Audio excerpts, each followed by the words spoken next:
part of the problem is that they are not targeting they're targeting the symptoms and not the cause. So, very well, we'll get rid of the hyacinth and we'll get rid of the water lettuce, but we won't do anything about the thing that actually makes the hyacinth and the water lettuce come into the river. And that's the ongoing story. Raw sewage, thousands, if not millions of litres of raw sewage flowing into the Vaal River, and that just is a nitrogen-rich environment for these plants, which is just causing chaos. And these plants take oxygen out of the water, which means things don't live in the water. Then the big news over the weekend, the ANC electoral list, the electoral candidates list, as you know, was leaked. That's one topic, but we're going to talk more about those red-flagged party members on that election candidate list. The ANC saying, yep, it's not a problem. We've gone through the processes. Everything is fine. But there are members within the ANC, especially the Integrity Commission, that are saying, no, we're not happy with what has happened. And there are rumblings that maybe some of that Integrity Commission are going to say, well, what's the point? Why are we even here? And then there are other issues that the affiliated party, the ACDP, for example, and COSATU, are unhappy with that electoral list. So we'll get an update from the ANC about that with a political analyst. And then the ACDP, as you heard in the news, they released their manifesto. SOS is their headline, Service Order Security. And they've reaffirmed their support for Israel as well. We'll talk to the ACDP's deputy president and find out what they are planning on doing for South Africa. Again, lots of talk. They've got the lists. They all have the lists to the political parties. We're going to create an enabling environment. We're going to establish a professional public service. We're going to zone in on mining and beneficial and sophisticated financial and business service sector. We're going to make far greater use of external original equipment and manufacturers. Okay, so that's great. How are you going to do it? How? That's all I want to know, and that'll be my question to the ACDP Deputy President. How? Make the promise. That's great. I can promise you the world, but how are you going to deliver it? And we'll find out later on in the show.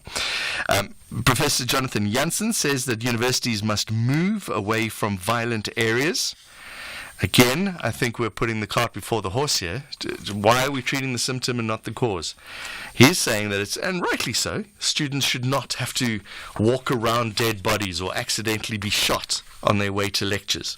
Completely agree with him. But that's not the solution is not moving the university. Where are you going to move it to? Then you move it out to the sticks, and then nobody can get there. And then everybody's moaning about transport costs and all those kind of things. What you do is you solve the crime problem. Right? Why are we moving universities? Because there's a high crime problem. Solve the crime problem. And speaking of crime, 1,300 cases of kidnapped children are reported, not yearly, every single month. There are 30 days in a month. On average, 30 days in a month. 1,300 divided by 30 is 43 children are reported missing every single day. That's 2 an hour. That's 1 every half an hour on average. We're going to talk to Missing Children SA coordinator on how you can protect yourself and your children as well. It's a busy program. Normally when I fill in for Stephen, it's over the holidays and it's relaxed and it's quiet. We don't have that luxury today. It's all about the news, all about you as well. As always, 086 000 2032 if you want to phone in. Say it again, 086 000 2032, and you can WhatsApp 0614 104 107. The Daily News Diary on SAFM.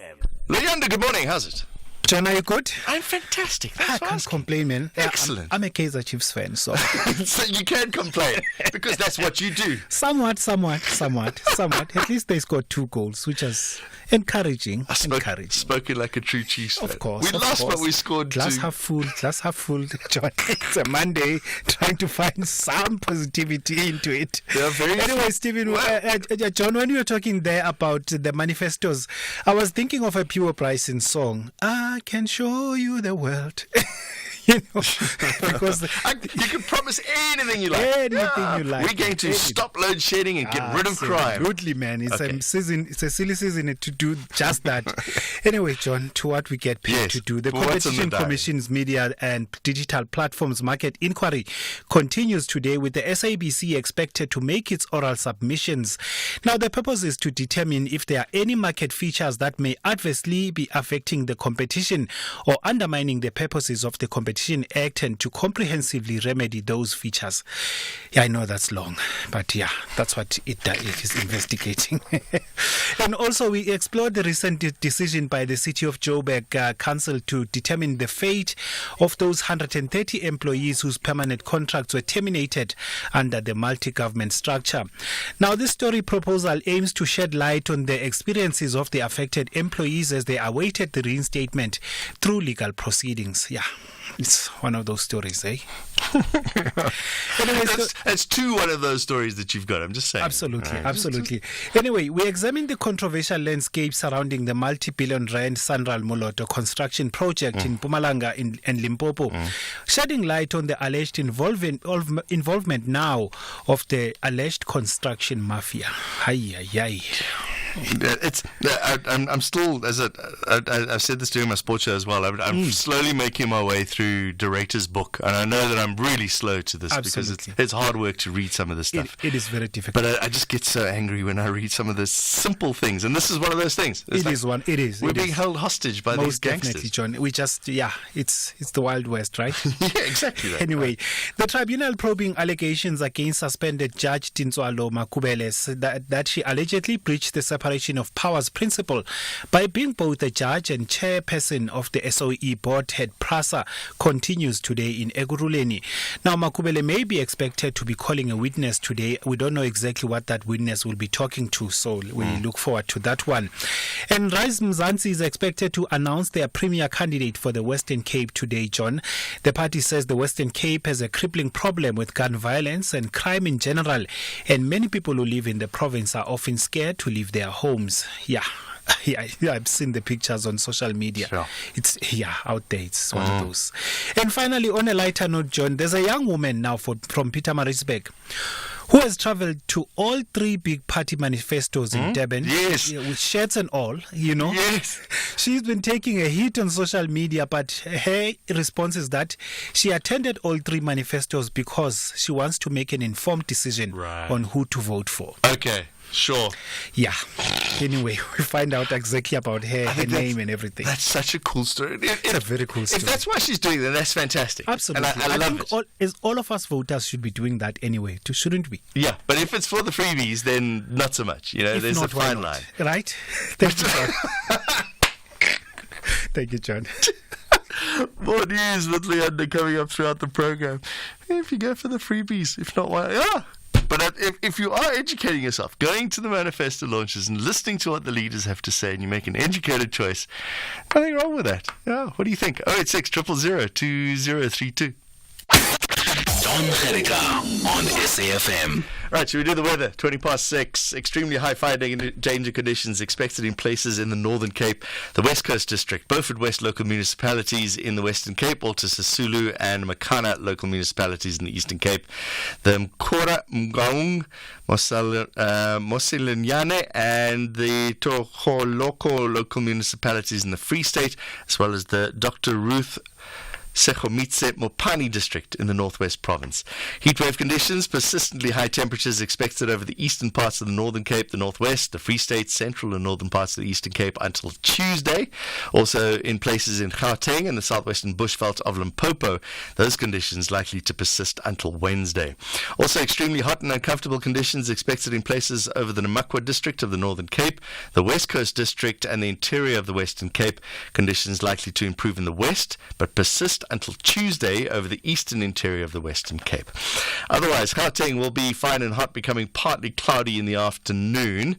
And I'm going to get my temperatures. Sorry, I got the regional forecast. It's going to be very, very hot. Pretoria fine 15 to 34, Joburg fine 15 to 32, and Vereeniging fine 17 to 32. Mbombela morning fog patches, otherwise partly cloudy 20 to 31. Polokwane partly cloudy 18 to 32. Mahikeng is fine, becoming partly cloudy this afternoon, 21 to 35. Freiburg fine, becoming partly cloudy in the afternoon. Some isolated thunder showers around, 17 to 38. Bloemfontein and Kimberley fine, becoming partly cloudy this afternoon. Bloemfontein 16 to 37. Kimberley 13 to 38. Uppington is fine, 21 to 42. Cape Town fine, a light southwester, 16 to 32. George is partly cloudy with a light and variable wind, 14 to 28. Gqeberha cloudy, light rain in the morning, otherwise partly cloudy, a moderate southeaster. It'll be a light easterly at first, 18 to 27. East London has morning fog patches, otherwise partly cloudy, but cloudy in the morning and the evening. A light northeasterly wind becoming a moderate easterly from late morning, 20 to a high of 30. Durban partly cloudy, a moderate northeasterly, 23 to 29. Richards Bay is partly cloudy, a moderate northeasterly, 23 to 34. And Pietermaritzburg has some morning fog patches, otherwise partly cloudy, 21 to 34 degrees. Real savings, real benefits. Here's what real clients say about OUTsurance. My name is Alan. I'm 71 years of age and I live in Douglasdale. I'm paying 554 Rand a month for my 2022 Nissan Magnite. Want a car insurance premium that'll blow your mind? SMS out to 30754 now for a quote. It's quick, it's easy, and it could save you hundreds of rands every month. Here's Amy. To anyone who has not reached out to OUTsurance, what are you doing? Reach out today. Blow your mind, not your paycheck. SMS out to 30754 and see for yourself why OUTsurance was voted Best Car Insurer 2023 by the Star and Pretoria newsreaders. Here's Yusuf. It just shows that OUTsurance is top of the tops when it comes to insurers. SMS out to 30754 now. That's out to 30754. OUTsurance is a licensed insurer and FSP. T's, C's and limits apply. Premiums are risk profile dependent and reviewed annually. Client comments do not constitute financial advice. Eskom understands that electricity is an integral part of running a business. However, electricity demand is currently higher than supply, and energy efficiency is critical. Businesses are encouraged to reduce consumption between 7 a.m. and 6 p.m. by not leaving electrical equipment on standby mode, as well as turning off unnecessary lighting. We can reduce load shedding by working together. Every kilowatt counts. Fly better to your next holiday. Book your flights with Emirates to a holiday in Dubai, London, Istanbul or Paris. Look forward to delicious regionally inspired cuisine, enjoy free-flowing premium drinks and relax to your favorite movies on the way. Because it's not just about the destination, it's how you get there. This year, fly Emirates. Fly better.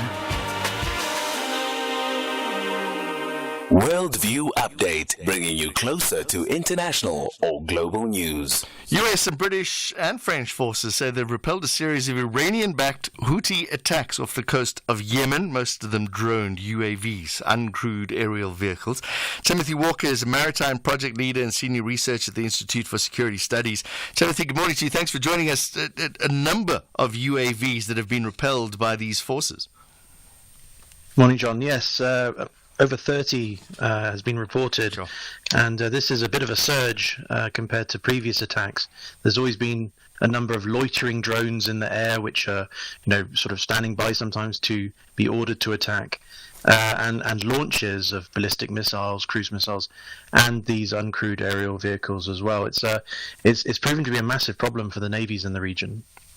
That intro, I just want to make 100% sure, says Iranian-backed Houthi attacks. Are we 100% sure of that? Well, this is where we enter the sort of slightly shadowy world. Yes, the attribution for the Houthis, use of the technology, the groups who supplied them originally with either the designs and sometimes I think people who are actually from Iran located with the Houthis in place with them. There is definitely an element of support being provided by Iran to the Houthis. The idea of them being a cover or a proxy in the sense of the Houthis having no agency isn't correct, but the fact that Iran is providing them with a huge amount of support is true. What are they targeting? Which ships? Are they military ships that they're targeting, or are they still going after cargo ships and civilian ships? They're targeting military and commercial vessels. The claim often justifying an attack is that they have a link to the Americans or the British or originally the Israelis.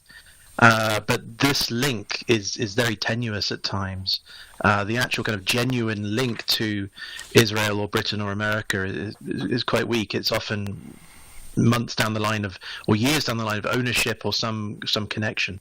So those vessels which have been targeted, they wouldn't necessarily be there in the sense of ships which are genuinely connected to Britain or Israel or America wouldn't be in that area. They would be sailing somewhere else.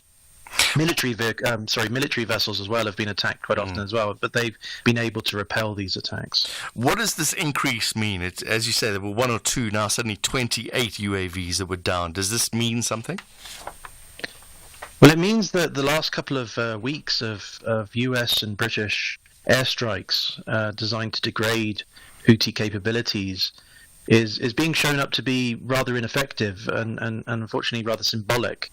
What they're demonstrating in a sense is that their ability to manufacture new drones or to procure new ones and to operate them in a huge semi-coordinated way has not been degraded, and like I say, after months of very obviously expensive and very destructive airstrikes and other efforts, I would say, by the US and the British, for instance, cyber attacks or attempts to degrade the computers and the ability of the Houthis to attack, has not necessarily been affected. And that will raise a lot of questions about, well, if this isn't working and we're not going to put boots on the ground, or we're not going to try and step up our attacks, then it puts the US and the British in quite a quandary.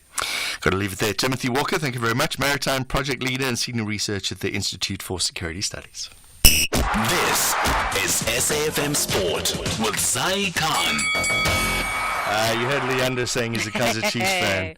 Yeah. And admitting it publicly on radio on a Monday. I know. We have a few here as well. Very brave individual. What's up? To second, Pirates. I think Pirates fans are excited about their first league double over Chiefs in 15 years. What a thrilling game it was. Buccaneers winning 3-2 over the weekend. Incredible. I think Jose Rivera's men have that eye on the CAF Champions League spot.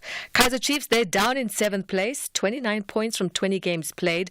And the other matches played over the weekend, Stellenbosch FC and Cape Town Spurs played to a 1-1 draw in their Cape Derby. Same scoreline, SuperSport United took on AmaZulu. And there was 10-man Swallows. They went down 4-1 at home against Sekhukhune United. And Mamelodi Sundowns, too good for Chippa United, winning 2-0. Richards Bay and TS Galaxy playing to a goalless draw.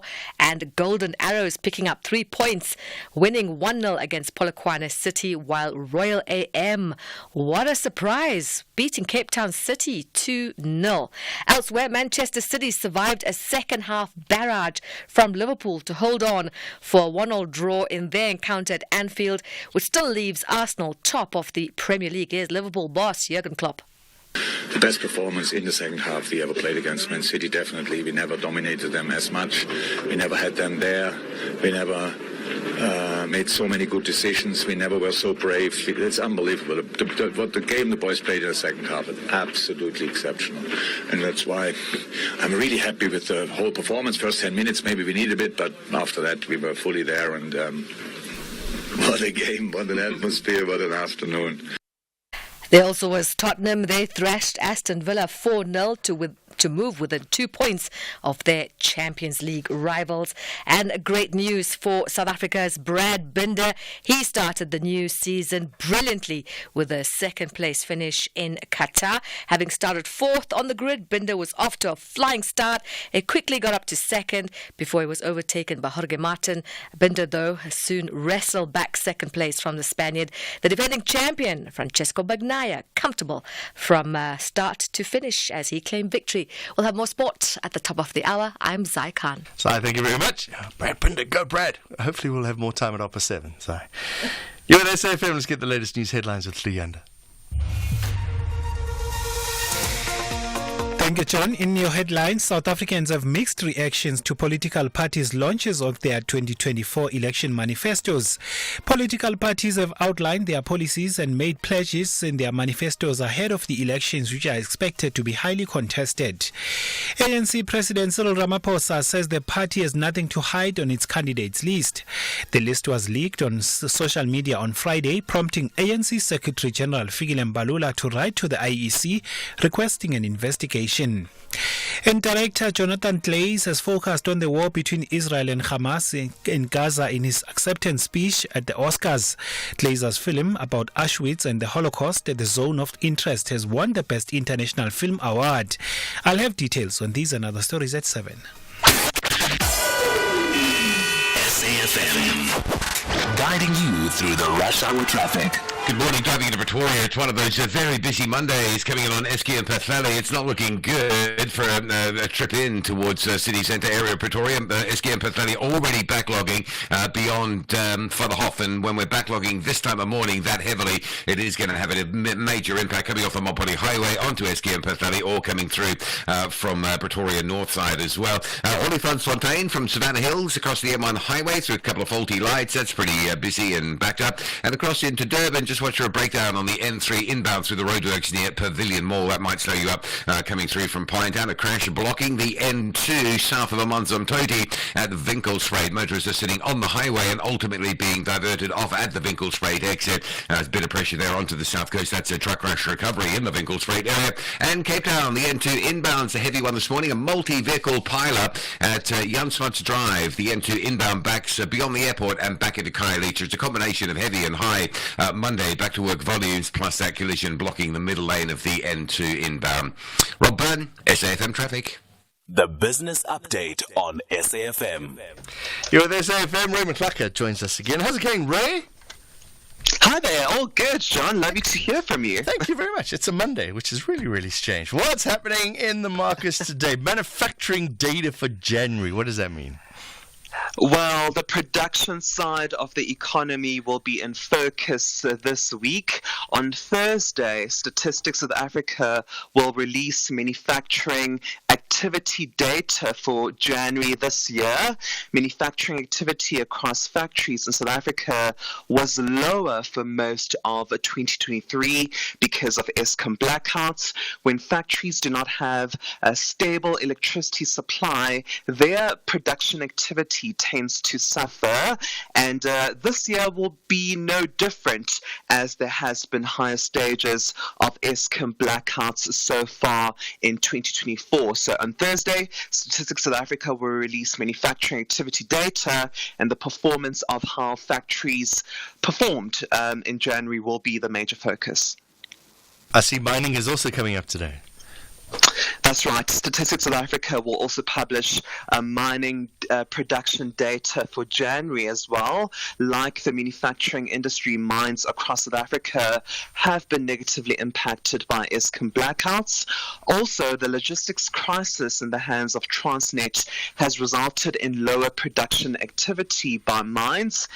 Both mining and manufacturing data for January will give clues on how the economy performed in the first month of 2024, and economists at Nedbank expect the economy to have started off on a weak footing in 2024. And what else is happening on the markets today? Well, both Asian and US markets are mostly down. The investor focus is on the US economy and labor market.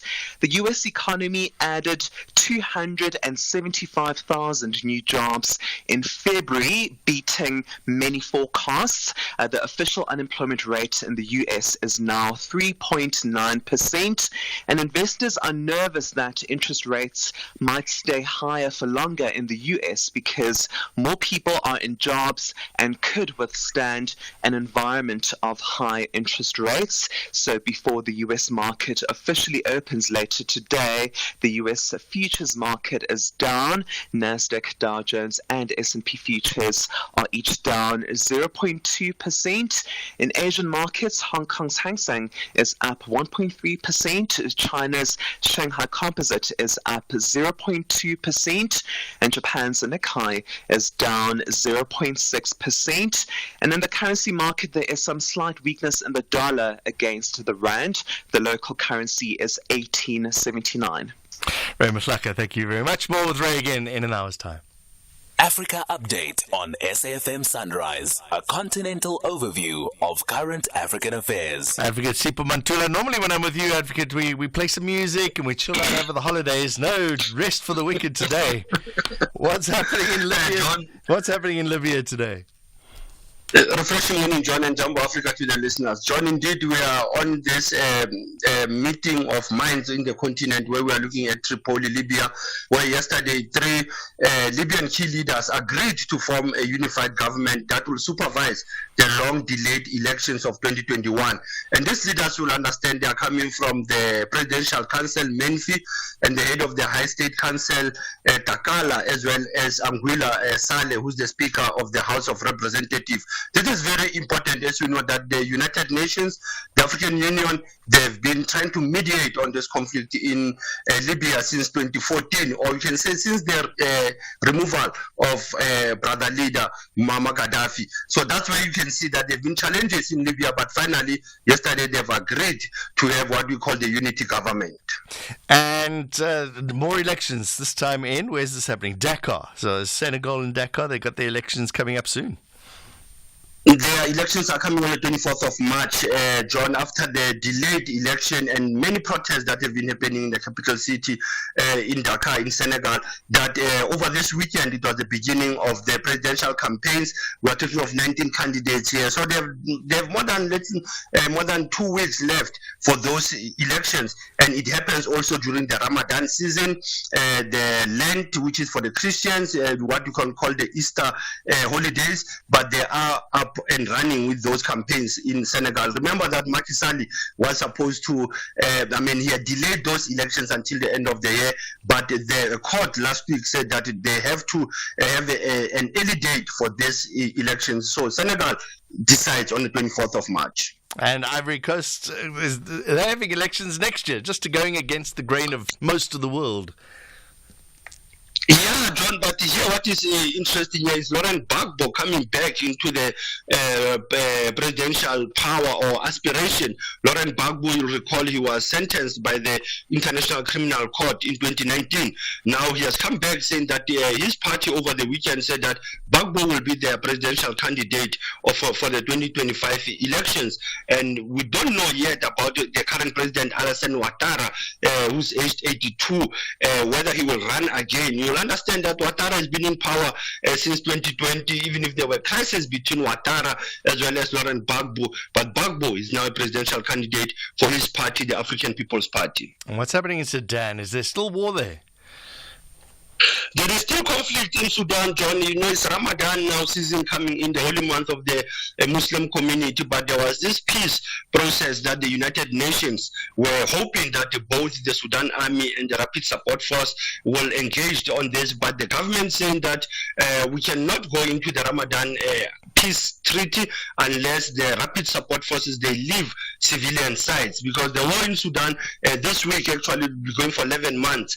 Now the Sudan Army saying that we will never allow Dagalo also to be part of this mediation process because he has not left some of the civilian sides. So Sudan, it is still in crisis, John. We can never say that Sudan, it is out of the conflict zone. There is still more conflicts going on, despite the United Nations raising challenges of humanitarian aid, challenges of war crimes that are being committed in that country. And a sad day in your historical archives today.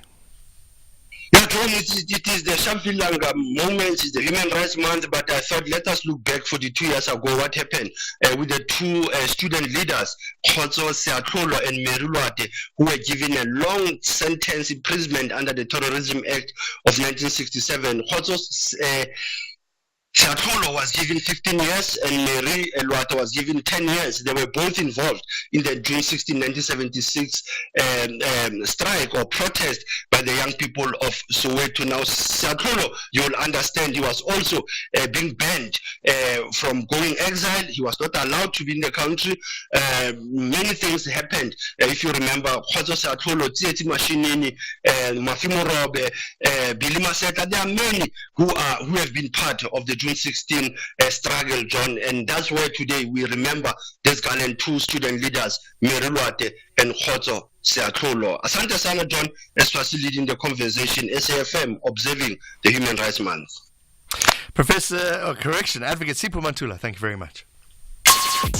Call us on 086 000 2032. We're taking voice notes. Morning, John. The A is not wrong. look what happened in July 21.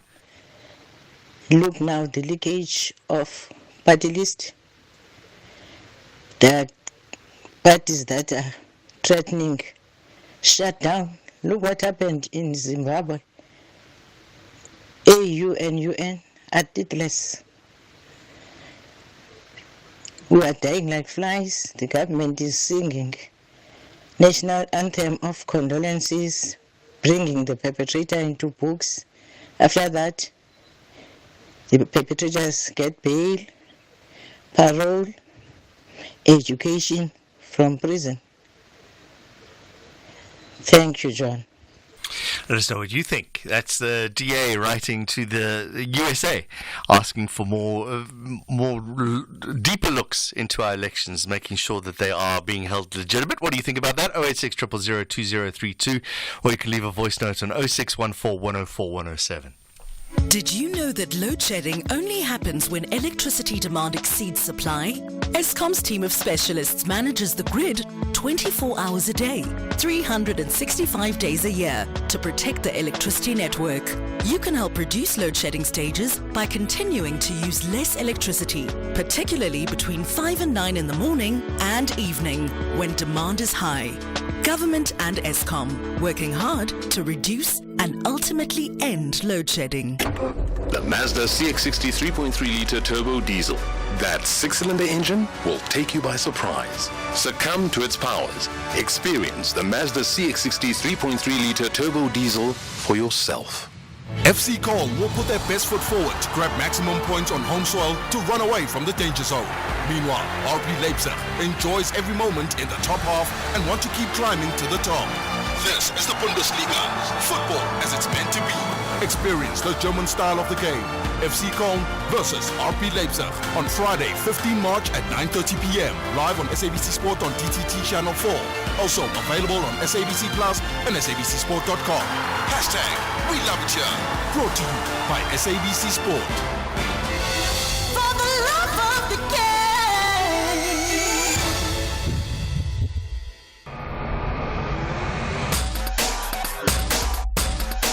SAFM 104 to 107. Nationwide. The Treatment Action Campaign says